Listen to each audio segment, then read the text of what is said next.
APMDC మళ్లీ బాండ్లు జారీ చేయడంపై వైఎస్ జగన్ ఫైర్ అయ్యారు. చంద్రబాబు సర్కార్ రాజ్యాంగ ఉల్లంఘనకు పాల్పడిందంటూ ట్వీట్ చేశారు. నిబంధనలకు విరుద్ధంగా ఏపీఎండీసీ ద్వారా మళ్లీ రుణ సమీకరణకు ప్రయత్నిస్తున్నారని, రాష్ట్ర ఖజానా నుంచి ప్రైవేట్ వ్యక్తులు నిధులు డ్రా చేసుకునేలా ఆదేశాలు ఇవ్వడం రాజ్యాంగ ఉల్లంఘనే అని ట్వీట్లో పేర్కొన్నారు ఆయన. శాసనసభ ఆమోదం లేకుండా ప్రభుత్వ ఖజానా నుంచి నిధులు డ్రా చేయడం సరికాదన్న జగన్, రాష్ట్ర ప్రభుత్వం యథేచ్ఛగా ఆర్టికల్స్ 203, 204 ఉల్లంఘించిందన్నారు.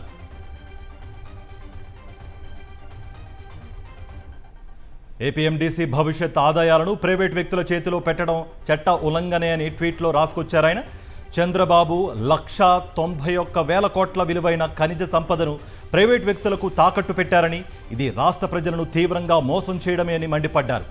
ఈ వ్యవహారంపై హైకోర్టులో కేసు నడుస్తోందన్న జగన్, ఆ కేసులో ప్రతివాదులకు హైకోర్టు నోటీసులు కూడా ఇచ్చిందని గుర్తు చేశారు. ఓవైపు కేసు నడుస్తుండగా ఏపీఎండీసీ ద్వారా మళ్లీ బాండ్లు జారీ చేయడం సరికాదన్నారు. ఇది ఖచ్చితంగా భారత రాజ్యాంగాన్ని ఉల్లంఘించడమే అని పేర్కొన్నారు. రాష్ట్ర భవిష్యత్తును కూడా కూటమి ప్రభుత్వం నాశనం చేస్తోందన్నారు.